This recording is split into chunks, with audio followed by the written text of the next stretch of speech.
Alright, fans of The Flash and the CW in general, it's time to answer an age-old question. Who's the better villain?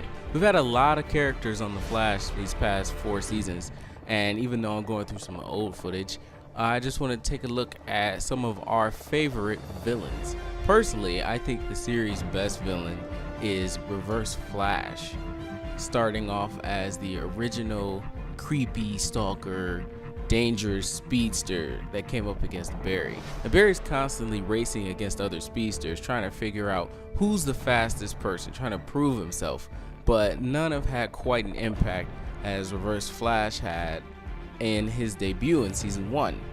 I think Tom Cavanaugh did a fantastic job portraying the creepy evil self. But we move on to the real question. Zoom, the dominant, angry Wraith of Death himself. Zoom was a great foil to Barry in season 2 as the titular psychopath who murders and uses his speed to the absolute maximum of his potential. And we saw a ton of that. One thing I do love, I want to mention, is Captain Cold is one of my favorite villains. I want to pay a little homage to him real quick. And one of the scenes that inspired me to first create anything of this sort back in season 1 when he was on that train and he was pushing his powers even further.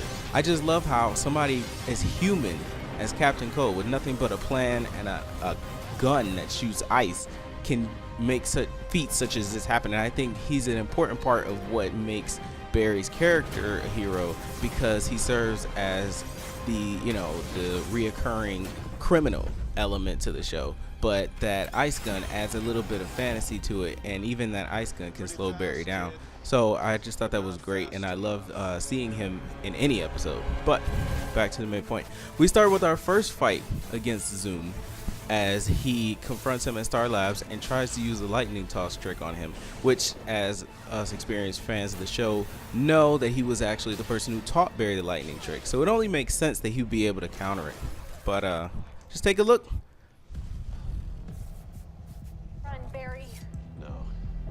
Starting off with an unconventional confrontation. I think the directors purposefully had him take his time. They talk about in the documentaries that are on the extras on the DVD about how Zoom is a very slow, methodical villain.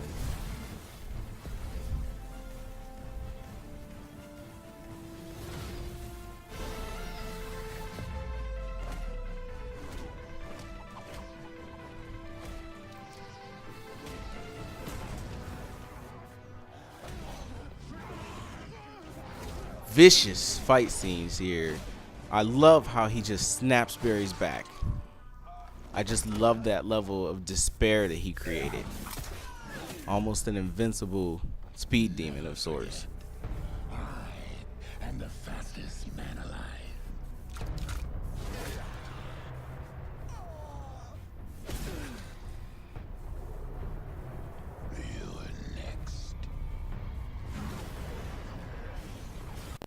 And then we have Savitar's introduction. A bit less of an impact, I believe, simply because of the fact that he was such a mysterious character.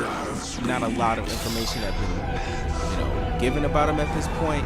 And it was a very rough transition into, meeting the big bad for this season. And I feel like his suit, combined with the fact that he is a very large character, made it difficult for them to create a compelling scene with him, and they had all these different story elements that changed the way he would look.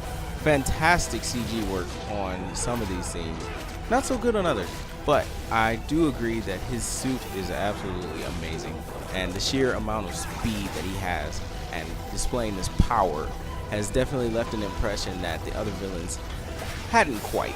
I don't feel despair watching the scene, however. I feel like it was a bit less impactful because there have been so many speedster villains. But one thing I did love about this scene is what happens towards the end. Still alive down there. You are only a shadow beneath my throne. You are the past. Love this little cameo, this little caveat about how he's the future Flash. I can't see it. And everybody thought that he wasn't saying that, you know. I think that's funny because he was directly stated.